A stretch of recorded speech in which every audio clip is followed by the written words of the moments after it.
성경 봉독하겠습니다. 누가복음 9장 10절에서 17절입니다. 사도들이 돌아와 자기들이 행한 모든 것을 예수께 여쭈니 데리시고 따로 베세다라는 고을로 떠나가셨으나 무리가 알고 따라왔거늘 예수께서 그들을 영접하사 하나님 나라의 일을 이야기하시며 병 고칠 자들은 고치시더라. 날이 저물어 가매 12 사도가 나와 젖자오되 물을 보내어 두루 마을과 촌으로 가서 유하며 먹을 것을 얻게 하소서. 우리가 있는 여기는 빈들이니이다. 예수께서 이르시되 너희가 먹을 것을 주라 하시니 여짜오되 우리에게 떡 5개와 물고기 2마리밖에 없으니 이 모든 사람을 위하여 먹을 것을 사지 아니하고서는 할 수 없사옵나이다 하니 이는 남자가 5,000명이 되밀어라. 제자들에게 이르시되 때를 지어 한 50명씩 앉히라 하시니 제자들이 이렇게 하여 다 앉힌 후 예수께서 떡 5개와 물고기 2마리를 가지사 하늘을 우러러 축사하시고 떼어 제자들에게 주어 무리에게 나누어 주게 하시니 먹고 다 배불렀더라. 그 남은 조각을 12 바구니에 거두니라. 기도하겠습니다. 하나님 아버지 감사드립니다. 귀한 말씀 듣는 시간입니다. 말씀을 통해서 은혜 받게 하시고 우리의 삶이 새로워지는 복된 시간 되게 하여 주옵소서. 예수님의 거룩하신 이름으로 기도하옵나이다. 아멘. 요즘 지구촌의 모습을 보면 인류가 현재 어디까지 왔는가 그런 생각을 하게 됩니다. 해수면의 수위가 좀 높아졌다고 해가지고 이 동해안에 있는 해수욕장들이 비상이 걸렸습니다. 왜냐하면 태풍이 온 것도 아닌데 이 모래들이 다 쓸려 어디로 갔는지 없어져가지고 이제는 해안선 안쪽까지 이렇게 침식해 들어오고 있다고 합니다. 이 지구촌의 사막화는 문제가 심각하죠. 아프가니스탄 정치적인 문제가 있다고 하는데 그보다 식량의 문제, 비가 오지 않아서 이 식량의 문제가 더욱더 크다고 합니다. 그뿐만 아니고 이 팬데믹 상황 속에서 지구촌의 모습을 보면 아주 심각의 상황을 넘어서 경고 수준까지 왔는데요. 이러한 가운데 우리가 생각해야 될 것은 앞으로 어떻게 될 건가, 미래를 생각할 수밖에 없습니다. 한 3가지를 생각할 수 있는데, 첫째, 인간 세상이 멈춘 것은 아닌가 그런 생각을 할 때가 많이 있어요. 인간의 어떤 그 대사하면 3가지, 출생, 결혼, 그 다음에 장래인데 엄청난 변화가 왔습니다.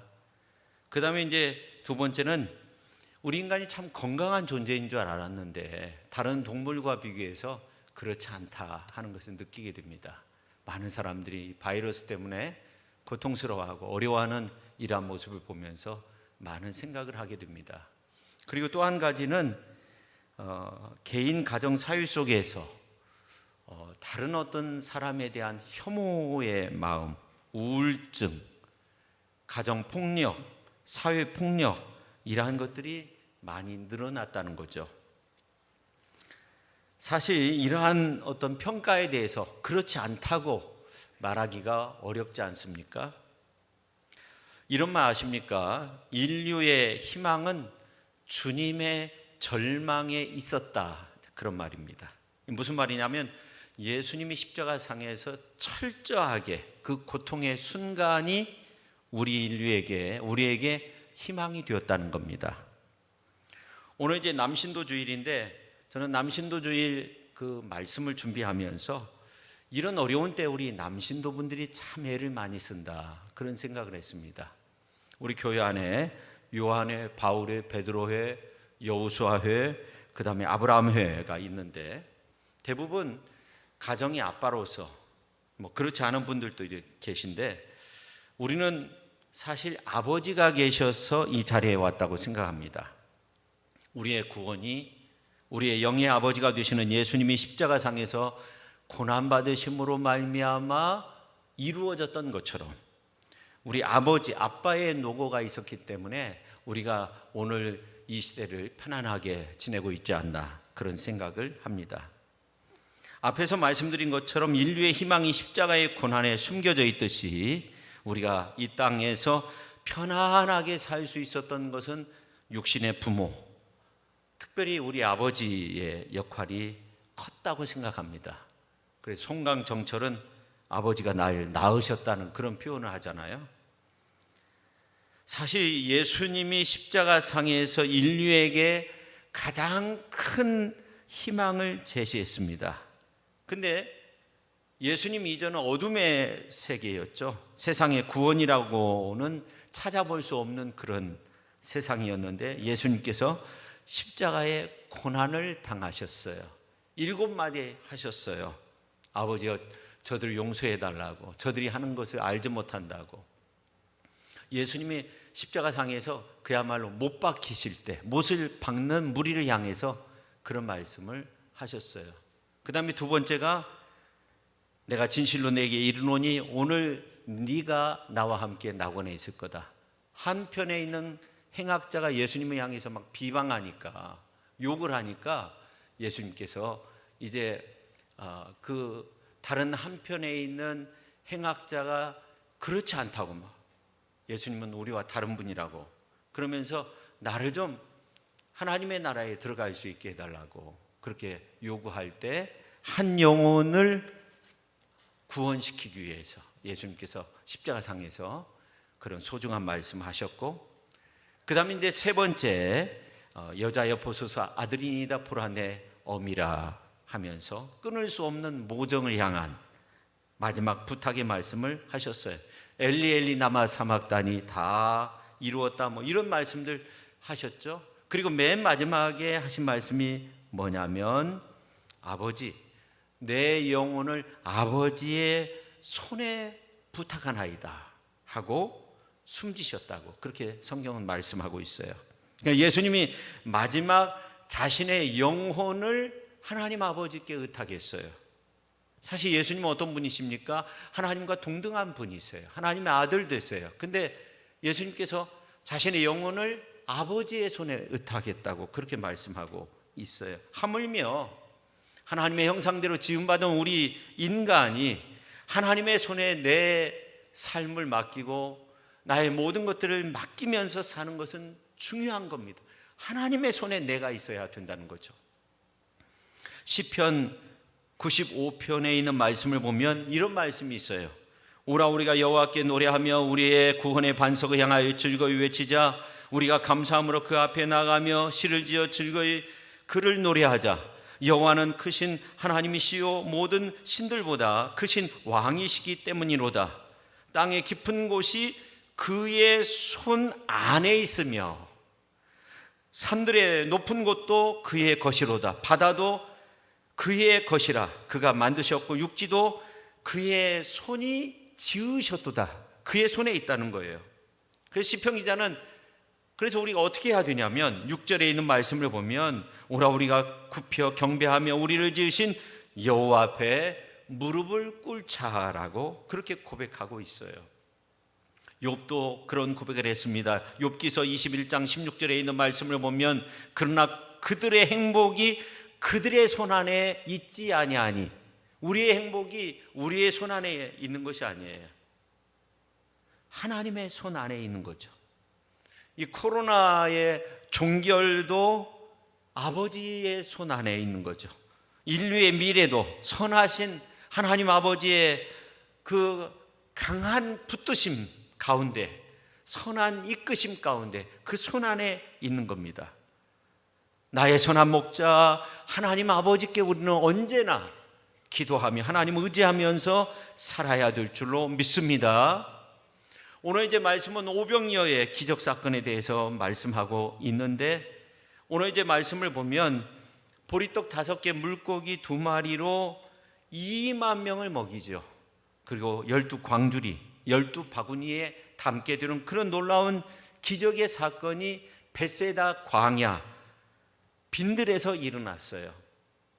오병이어의 기적 사건은 예수님께서 수많은 기적을 일으켰는데 사복음서에 다 기록이 되어져 있어요. 근데 재밌는 것은 마태, 마가, 누가복음서에 있는 말씀을 보면 예수님께서 12 제자를 파송을 해요. 그리고 어떤 일이 일어나냐면 세례 요한이 목베임을 당하게 돼요. 죽게 돼요. 그리고 이제 제자들이 돌아와서 선교 보고를 하게 되는데, 그러한 가운데 이제 수많은 사람들이 몰려들었고 예수님께서 오병이어의 기적을 행하시게 됩니다. 근데 참 재밌는 것은 요한복음서 6장에 있는 말씀을 보면 예수님께서 어떤 말씀을 하시냐면 내가 곧 생명의 떡이다. 그러니까 예수님의 기적 사건이 그냥 기적 사건으로 끝나지 않고 내가 생명의 떡이다, 이런 말씀이 두 번이나 요한복음서 6장에 기록이 되어져 있습니다. 그래서 예수님 자신이 생명을 주시는 분으로 그렇게 재해석하고 있어요. 근데 누가복음서에 있는 말씀에도 보면 이 오병이어의 기적 사건을 요한복음과 같이 요한처럼 재해석을 하는데 교회와 연관시켜서 해석하고 있어요. 그 이후로 누가는 오병이어의 기적 사건 이후에 어떤 내용을 기록하고 있냐면 베드로의 그 놀라운 신앙 고백 사건을 기록하고 있어요. 예수님께서 제자들에게 물었어요. 무리가 나를 누구라고 하느냐? 그러니까 사람들이 대답을 하는데 어떤 사람은 세례 요한이라고 하고 어떤 사람은 엘리야라고 하고 어떤 사람은 옛 선지자 중에 한 사람이 살아났다고 그런 말을 한다는 거예요. 제자들이 그렇게 이제 사람들의 말을, 무리의 말을 대답하니까 예수님께서 다시금 물었어요. 너희는 나를 누구라고 하느냐? 그러니까 누가복음서에 보면 하나님의 그리스도이십니다. 베드로가 대답을 하죠. 그렇지만 마태복음서 16장 16절에 보면 주는 그리스도시요 살아계신 하나님의 아들이라고 그런 놀라운 고백을 해요. 그때 바요나 시몬아 복이 있다 하면서 네가 이제 교회를 세우게 된다. 내가 너에게 천국 열쇠를 주겠다 하면서 네가 땅에서 무엇이든지 매면 하늘에서도 매이고 땅에서 풀면 무엇이든지 풀리게 된다. 하늘에서도 풀린다. 너의 그 놀라운 신앙의 고백 위에 교회를 세운다는 놀라운 칭찬의 말씀을 하십니다.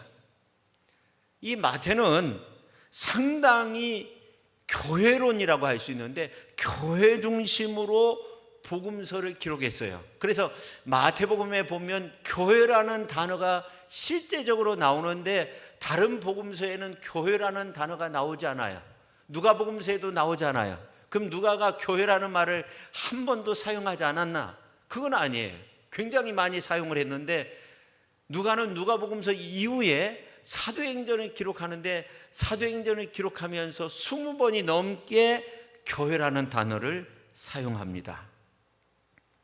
그러니까 성경을 가장 많이, 신약 성경을 가장 많이 기록한 사람이 사도 바울인데 서신서를 많이 기록했죠. 사도 바울 외에 교회라는 단어를 가장 많이 사용한 사람이 바로 누가입니다. 근데 재밌는 것은 누가복음서를 쓸 때도 에클레시아, 교회라는 단어인데 에클레시아의 의미는 하나님의 부름을 받은 무리라는 그러한 뜻을 가지고 있어요. 근데 교회라는 에클레시아라는 말은 사용하지 않았지만 그와 비슷한 오클로스라는 무리라는 단어를 쓰고 있어요. 그러니까 교회라는 단어는 성령 강림 이후에 사람들이 모이고 정규적으로 모이고 성만찬을 행하고 이제 교회의 어떤 형태를 띠게 되죠. 그때부터 사용한 단어고 누가가 누가복음서를 기록할 그 당시에는 이제 그 이전 상태를 의미하는 거죠.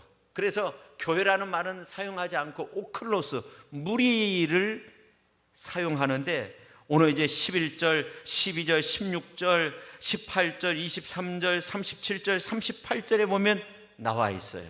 근데 참 놀라운 것은 이 무리라는 단어를 사용하는데 그러면 무리가 예수님에 대해서 전혀 모르는 사람들인가? 그렇지 않다는 거예요. 예수님에 대해서 상당히 잘 아는 사람들이었다는 거예요. 무리가 나를 누구라고 하느냐 했을 때도 이제 예수님에 대해서 어렴풋이 선지자 중에 한 사람이다 이렇게 대답을 하잖아요. 근데 참 놀라운 것은 오병이어의 기적 사건 이후에 이제 성경 말씀 가운데 보면은 23절부터 27절에 있는 말씀을 보면 이제 베드로의 신앙 고백 이후에 무리를 향해서 이런 말씀을 전하세요. 23절에 있는 말씀을 보면 아무든지 나를 따라오려거든 자기를 부인하고 날마다 제 십자가를 지고 나를 따를 것이니라, 그런 말씀을 전하세요. 누구든지 제 목숨을 구원코자 하면 잃을 것이고 누구든지 나를 위하여 제 목숨을 잃으면 구원하리라. 또 25절에 있는 말씀을 보면 사람이 만일 온 천하를 얻고도 자기를 잃든지 빼앗기든지 하면 무슨 유익이 있겠느냐? 아무런 유익이 없다는 거예요. 그리고 26절에 보면 누구든지 나와 내 말을 부끄러워하면 인자도 자기와 아버지와 거룩한 천사들의 영광으로 올 때 그 사람을 부끄러워하리라, 그런 말씀을 하세요. 그리고 더 나아가서 여기 서 있는 사람 중에 하나님의 나라를 볼 자들도 있다고 그렇게 말씀을 하세요. 이건 놀라운 교훈이죠. 그렇지 않습니까? 나와 내 말을 부끄러워하면 이제 인자도 자기와 아버지와 거룩한 천사들의 영광으로 올 때 그 사람을 부끄러워하게 된다. 누구든지 나를 따르기 위해서는 자기를 부인하고 자기 십자가를 져야 된다. 목숨을 얻고자 하면 잃게 되지만 빼앗기고자 하면 얻게 된다. 제 목숨을 잃으면 구원하리라. 이런 놀라운 말씀을 하셨어요. 그렇습니다. 그렇다고 한다면 우리가 생각할 때 오늘 이제 이 빈들에서 일어난 사건은 이제 빈들의 교회라고 그렇게 표현할 수 있다는 거예요. 그 무리니까. 교회라는 것이 뭐냐면 이런 건물이 아니라 이제 하나님의 부름을 받은 무리라는 그러한 뜻을 가지고 있는데, 오클로스라는 단어를 어떻게 보면 에클레시아로 그렇게 표현할 수 있다는 거예요. 빈들 교회라고 말할 수 있다는 겁니다. 근데 이 빈들 광야는 어떤 곳입니까? 여러분, 광야하면 어떤 생각이 듭니까? 여러분, 광야하면 좀 메말랐다, 영적으로도 좀 메말라 있다, 사탄이 예수님을 시험한 장소다, 이렇게 생각을 하죠. 근데 벳세다 광야에서는 사람들이 넘쳐났어요. 예수님의 말씀을 듣기 위해서 수많은 무리가 모였어요. 영의 양식이 풍족했습니다. 육의 양식도 넘쳐났습니다. 광야가 그야말로 축복의 땅, 기적의 땅, 부흥의 장소가 되었습니다. 그야말로 오병이어 광야 교회의 모습을 보면 아주 풍족한 모습이었다는 겁니다. 여러분, 빈들과 같은 이 시대를 사는 우리의 모습, 우리 교회의 모습도 오병이어의 기적과 같은 그러한 놀라운 은혜를 체험해야 될 줄로 믿습니다. 여러분, 신앙은 교회 중심, 성전 중심이 되어야 합니다. 시청 교회는 주님을 예배해야 하는 그러한 장소로서 끝나는 것이 아니라 하나님의 은혜를 경험하고 하나님의 이적을 체험하고 기도의 응답도 체험하고 영의 양식 또 말씀의 양식이 풍족한 그러한 장소가 되어야 할 줄로 믿습니다. 그래서 오늘 이제 오병이어의 그러한 사건을 통해서 우리가 영의 양식이 풍족해지고 정말 하나님의 놀라운 치유를 경험하고 하나님의 놀라운 축복의 역사가 가득할 수 있기를 예수님의 이름으로 축원합니다. 자, 첫째, 빈들 교회에는, 오병이어의 빈들 교회는 긍휼하심이 있었다 하는 겁니다. 긍휼히 여긴다, 불쌍히 여긴다는 거죠. 가엾게 여긴다는 그러한 뜻을 가지고 있어요. 근데 히브리 말로 긍휼이라고 하는 것은 라함인데 여성의 태를 의미하는 거예요. 이것은 아주 무조건적인 주님의 사랑의 속성을 말하는 단어입니다. 그런데 악인들의 긍휼을 한번 생각해 보세요. 악인들이 모여서 나쁜 짓 하고 너 참 잘했다 하면 어떻게 돼요? 더욱더 악해질 수밖에 없어요. 그렇죠? 그래서 이 긍휼이라고 하는 것은 악에서 떠남이 되어야 돼요. 긍휼이라고 하는 것은 주님의 보혈로 죄 씻음을 받아야 되고 회개의 삶을 사는 것을 의미하는 거예요. 주님이 성령의 능력으로 우리의 죄를 씻어주실 때 능력도 나타나고 은혜의 역사도 강하게 임하게 되는 줄로 믿습니다. 그래서 예수님 안에서 세상의 모든 죄의 짐이 맑게 씻겨지고 정하게 되어지는 그러한 놀라운 은혜가 우리 가운데 나타날 수 있기를 예수님의 이름으로 축원합니다. 성도 여러분, 오병이어의 역사가 어떻게 태동되었는가? 긍휼하심이 있었다는 거예요. 수많은 무리가 왔어요. 예수님의 제자들이 12명이 나가서 주의 복음을 전하고 놀라운 이적도 일으키고 예수의 이름으로 귀신도 몰아내고, 그러니까 수많은 사람들이 몰려왔어요. 그때 예수님께서 그들을 보시면서 불쌍히 여겼어요. 근데 성경에 보면 12제자를 파송할 때도 많은 무리를 보고 불쌍히 여기셔서 파송했어요. 근데 놀라운 것은 파송된 그 제자들을 통해서 수많은 무리가 몰려왔어요. 2만 명의 사람들이 몰려왔어요. 그들을 보고 예수님께서 불쌍히 여기셨다고 그렇게 말씀하고 있어요. 근데 누가복음서에서는 그렇게 말씀하고 있지 않아요. 누가복음서에 보면 그 많은 오클로스, 많은 무리를 보고 뭐라고 그렇게 말씀하고 있냐면 영접하셨다고 그렇게 말씀하고 있어요. 영접했다. 우리가 지난 시간에 예수님께서 거라사 지역에서 이제 가버나움으로 돌아오셨을 때 가버나움의 사람들이 예수님을 영접했어요. 환영했어요. 그때 사용된 단어 아포데코마이라는 단어가 사용되고 있어요. 기쁘게 받다, 영접하다, 환영하다, 인정하다, 그러한 뜻을 가지고 있습니다. 여러분, 우리 교회도 여러분을 환영하고 영접하도록 준비하고 있어요. 그런 열망과 열정을 가지고 있어요.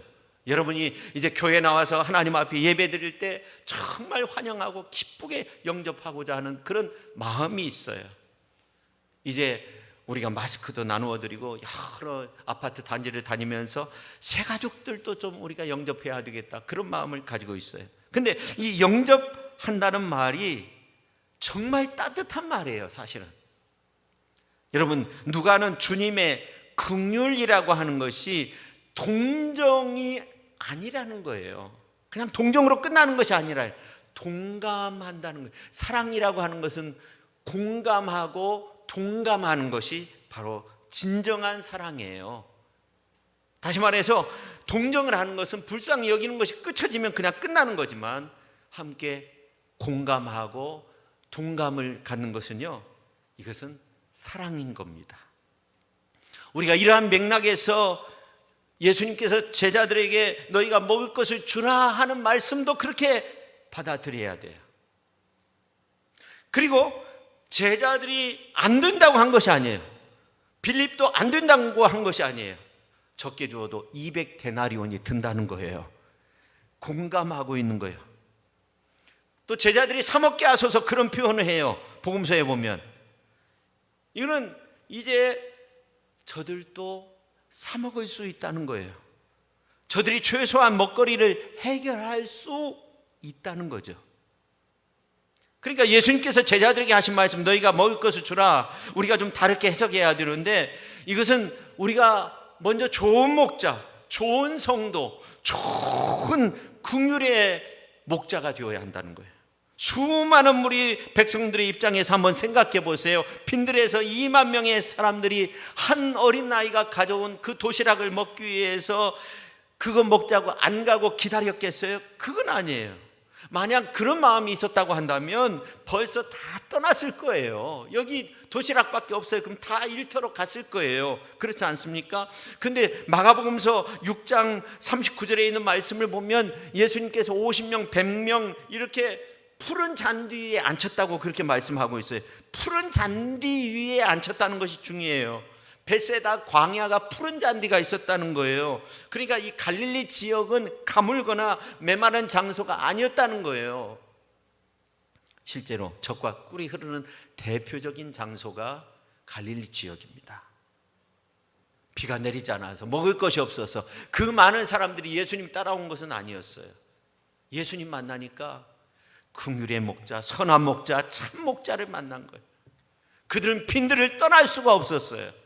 그러니까 오병이어의 기적의 역사는 다른 것이 아니라 목자의 마음으로부터 시작되는 거예요.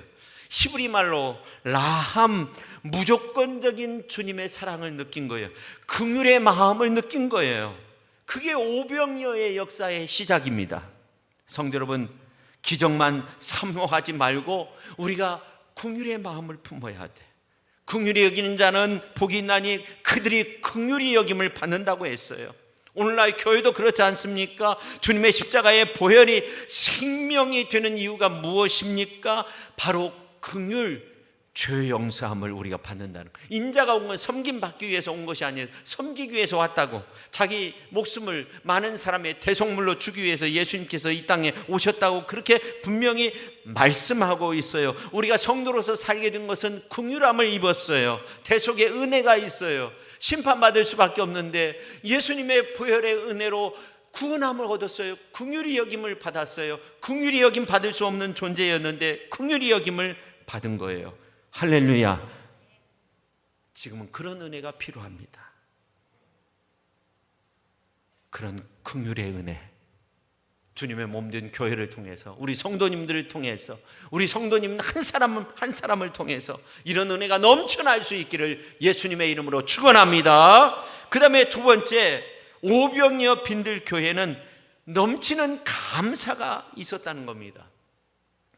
이 솔로몬이 맨 처음 성전을 건축하게 되는데 열왕기상에 있는 말씀을 보면 건축하는 그러한 장면이 나오는데 참 놀라운 것은 이제 건축을 하고 어떤 일이 있었냐면 제사장들이 거룩한 구름이 성전 안에 가득해가지고 서서 섬길 수가 없었다는 그런 말씀이 나와요.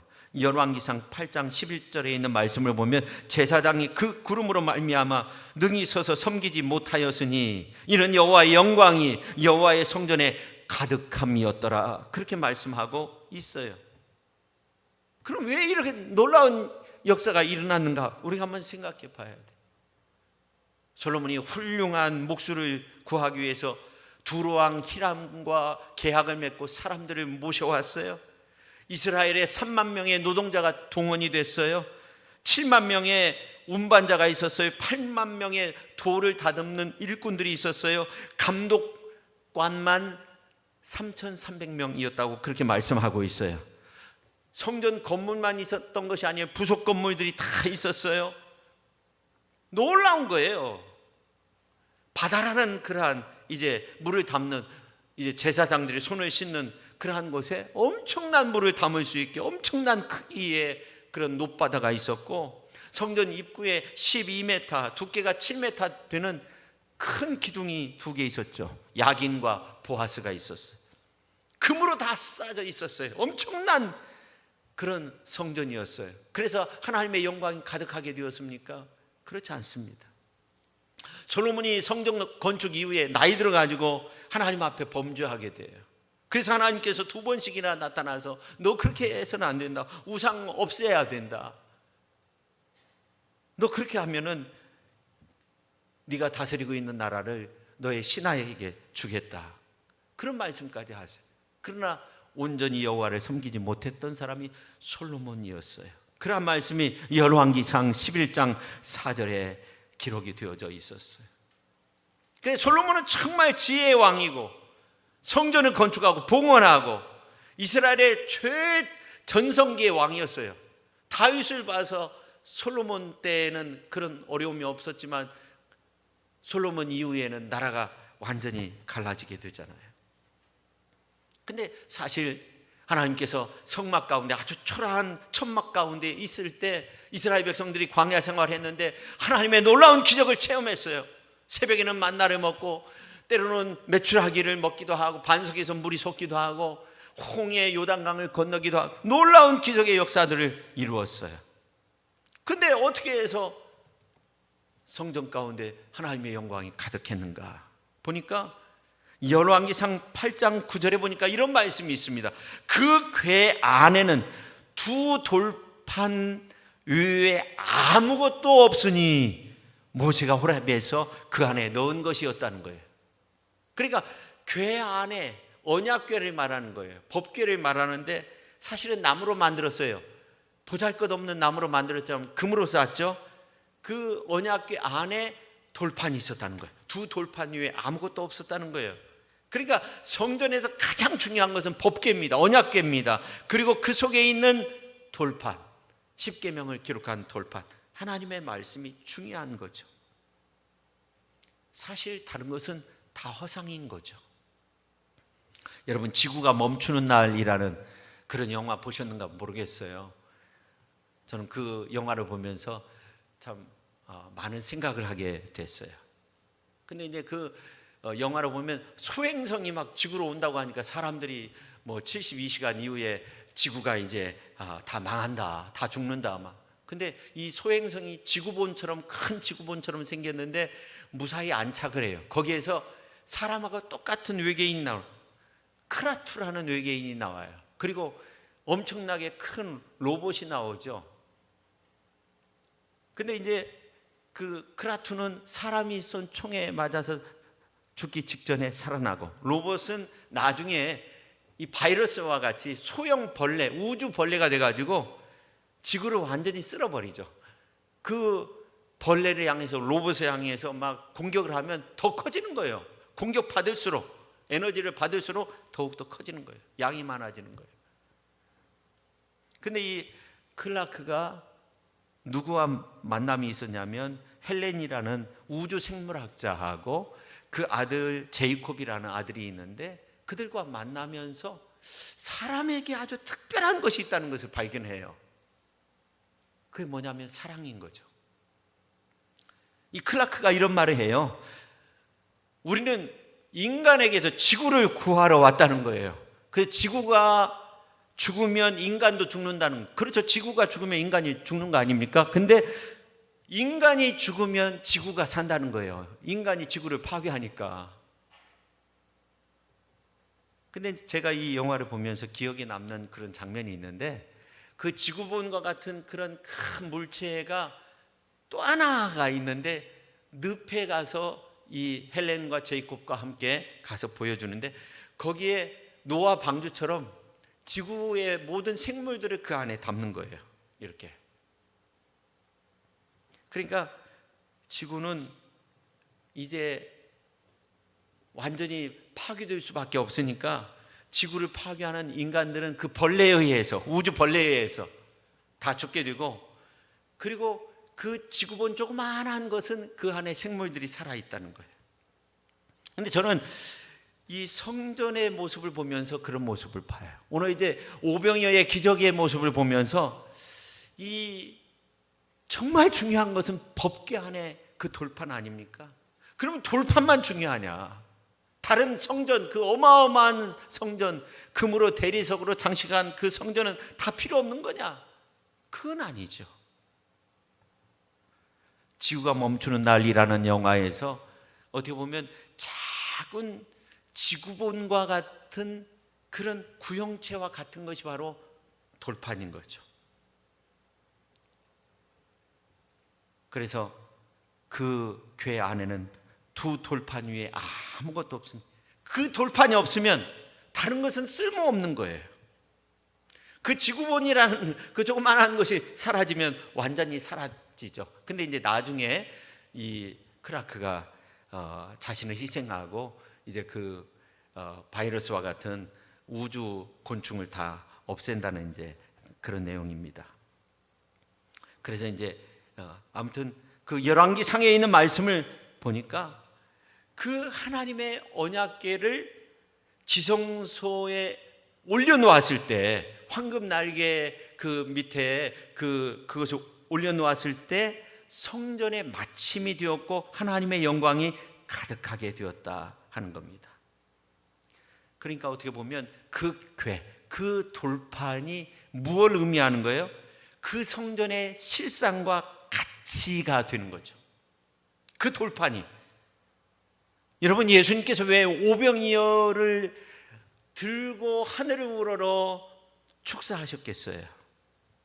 오병이어가 산더미 같이 막 커져가지고 사람들이 와서 그것을 퍼먹게 해달라고 그렇게 기도했겠어요? 빈들의 수많은 사람들이 온 것만 해도 기적입니다. 오병이어를 받으신 것만 해도 그 자체가 기적입니다. 예수님의 눈에는 어린아이가 가져온 오병이어의 그 실상이, 하늘의 가치가 그 속에 담겨져 있는 거죠. 그래서 오늘 16절 하반절에 있는 것처럼 하늘을 우러러 축사하시고 떼어 제자들에게 주어 무리에게 나누어 주셨어요. 근데 예수님의 제자들은 어떤 생각을 해요? 정반대했어요. 예수님의 제자들은 오병이어가 조금씩 나누면 성인에게는 5,000분의 1밖에 안 되는 거고 여자와 아이까지 포함하면 2만 분의 1 정도밖에 되지 않는 양식이라고 생각했어요. 그러나 예수님은 그렇게 보지 않았어요. 예수님은 오병이어를 5,000명과 2만 명이 먹을 수 있는, 그리고 12광주리 12바구니에 담을 수 있는 그 가치와 실상을 오병이어에서 본 겁니다. 한 어린 나이가 바친 그 오병이어에서 수만 명이 먹고 남는 그 가치를 본 거예요. 그 가치를 보고 축사하시니까 오늘 이제 16절에 있는 말씀을, 17절에 있는 말씀을 보면 먹고 다 배불렀더라. 그 남은 조각을 12바구니에 거두니라. 그렇게 말씀하고 있어요. 조그마한 구체 속에서 지구를 보고 있는 거죠. 그런데 인간에게 정말 그 어떤 생물체에도 없는 그 사랑을 발견하고 크라크가 이제 지구를 살려내는 그러한 영화 이야기를 했는데, 사실 이제 이 영화는 평론가들은 이건 영화도 아니다, 어떻게 보면 쓰레기다, 연결이 안 된다. 근데 최고의 흥행이 됐어요. 미국에서 1위 최고의 흥행이 된 것은 바로 인간이 가지고 있는 고귀한 사랑을 이 영화에서 잘 설명해 주었다는 겁니다. 예수님은 한 어린아이가 바친 오병이어의 양을 본 것이 아닙니다. 오병이어를 통해서 하늘의 가치와 그 실상을 본 거예요. 그래서 하늘을 우러러 축사하신 후에 떼어 제자들에게 주어 무리에게 나누어 주게 하시니 전부 다 배불리 먹었어요. 남은 조각이 12바구니에 가득 채울 정도가 되었습니다. 성도 여러분, 여러분이 보기에 여러분 자신이 오병이어와 같이 아무런 쓸모없는 그런 존재인 것 같을지라도 하나님은 수천 수만 배 존귀하고 가치 있는 존재로 여기신다는 것을 믿으시기를 바랍니다. 할렐루야. 그래서 어느 정도냐면 로마서 8장 32절에 보니까 자기 아들을 아끼지 아니하시고 우리 모든 사람을 위하여 내주신 이가 어찌 그 아들과 함께 모든 것을 우리에게 주시지 아니하겠느냐.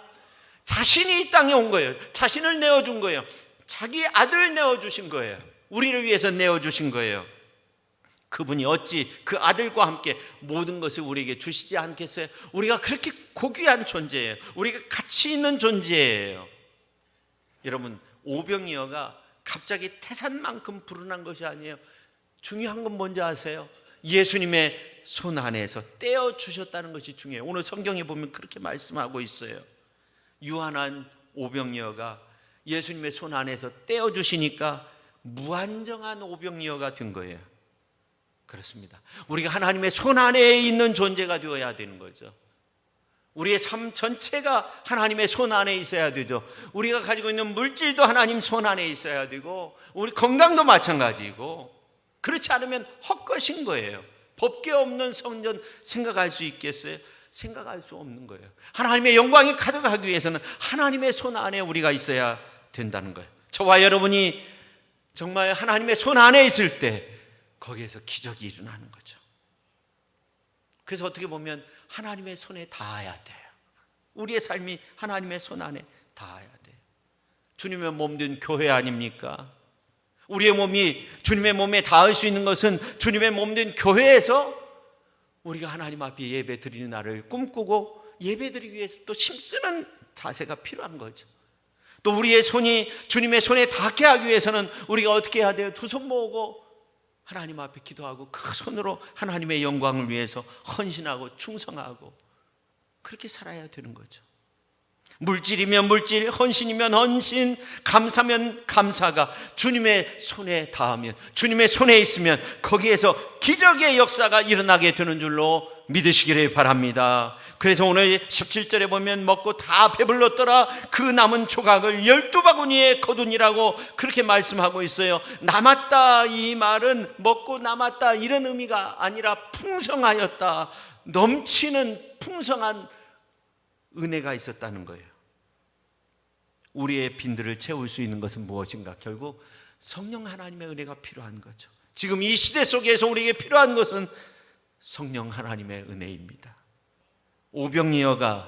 오병이어의 기적의 사건이 여러분의 삶 속에도 나타날 수 있기를 주님의 이름으로 축원합니다. 주님의 몸된 교회가 중심이 되어야 돼요. 그래서 빈들을 채우는 역사가 성령 안에서 여러분의 가정과 주님의 몸된 교회 가운데 우리의 삶 속에 아름답게 넘쳐날 수 있기를 예수님의 이름으로 축원합니다.